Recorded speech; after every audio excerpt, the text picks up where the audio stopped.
2017년에 대한민국의 미래에 대한 아주 담대한 청사진을 담은 책 한 권이 나왔습니다. 바로 대한민국 혁명하라인데요. 오늘 이 시간에는 슬라이드를 보면서 이 책이 대체 어떤 비전을 그리고 있었는지 한번 같이 깊숙이 들여다보겠습니다. 이 책을 소개하는 출판사의 서평이 아주 인상적이에요. 2017년의 이재명이 2026년의 이재명에게 미리 보낸 편지. 와, 과거의 내가 미래의 나에게 보내는 메시지라? 이 설정 자체만으로도 되게 흥미롭지 않나요? 자, 이게 무슨 의미인지 한번 파헤쳐보죠. 이 책이 나왔을 당시엔 2017년, 저자는 성남시장이었습니다. 그는 대한민국이 근본적으로 바뀌려면 4가지 분야에서 혁명이 필요하다고 말했는데요. 바로 정치, 경제, 복지, 그리고 평화입니다. 이 4가지가 이 책이 제시하는 청사진의 핵심 뼈대라고 할 수 있겠죠.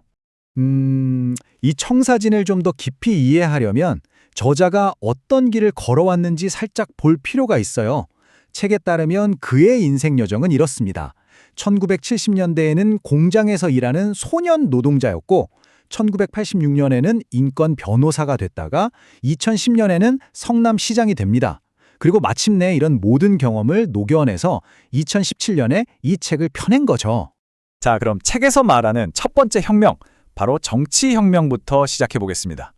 부제를 보니까 역사의 흐름을 바로잡다라고 되어 있네요. 이 슬라이드가 아주 핵심적인데요. 책이 짚어나는 정치의 가장 큰 문제가 바로 이거예요. 우리 헌법에 대한민국은 민주공화국이다, 즉 국민이 주인인 나라다라고 써 있잖아요.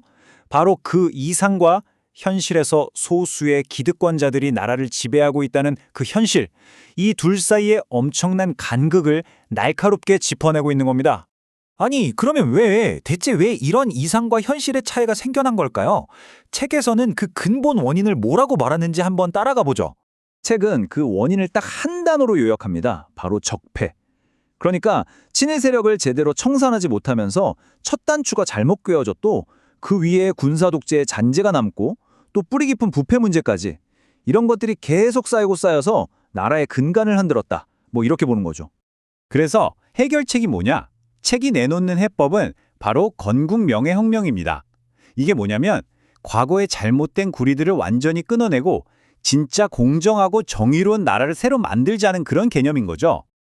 자, 이제 두 번째 기동으로 넘어가 볼까요? 바로 경제혁명입니다.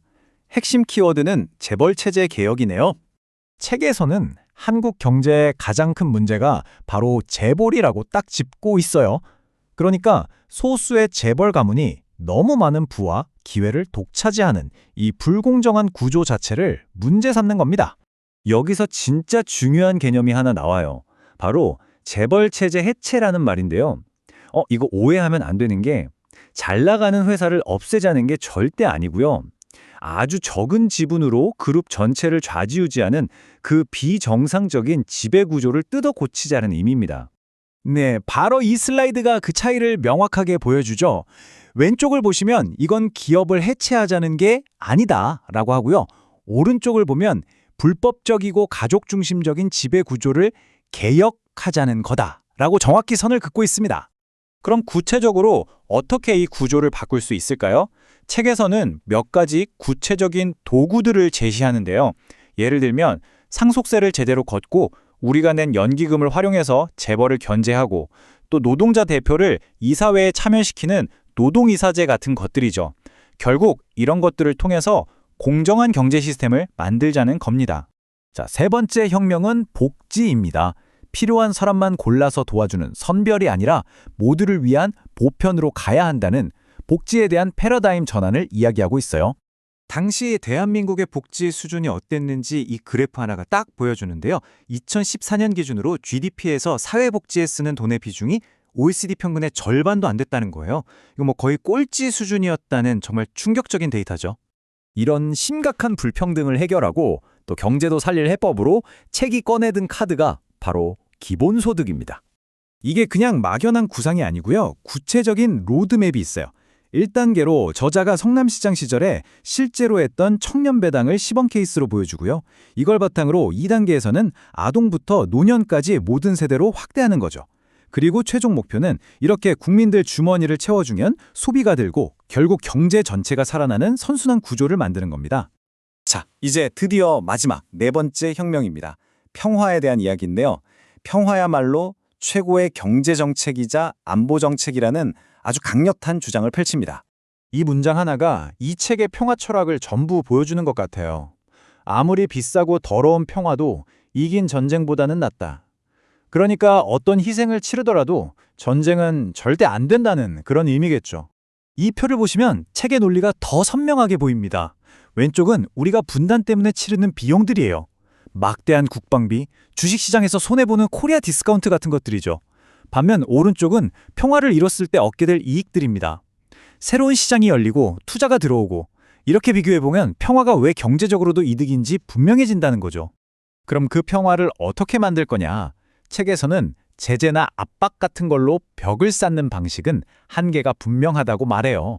그 대신에 예전에 폐쇄됐던 개성공단을 다시 여는 것처럼 서로 교류하고 협력하는 다리를 놓아서 신뢰부터 쌓아야 한다고 주장합니다. 결국 이렇게 네 가지 혁명, 즉 정치, 경제, 복지, 평화 혁명이 다 모여서 하나의 큰 그림을 완성하는 겁니다. 책이 꿈꾸는 대한민국의 최종 모습은 모든 사람이 공정한 기회를 갖고 평화로운 세상에서 살아가는 그런 나라인 거죠.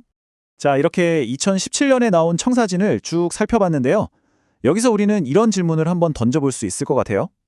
한 리더가 초기에 그렸던 이런 담대한 구상이 시간이 흐른 뒤에 실제 현실 속에서는 과연 어떻게 구현되고 또 어떻게 달라졌을까? 한번 비교해보는 거죠. 아마 이 지적을 생각해보는 것만으로도 우리에게 꽤 많은 생각할 거리를 던져주지 않을까 싶습니다.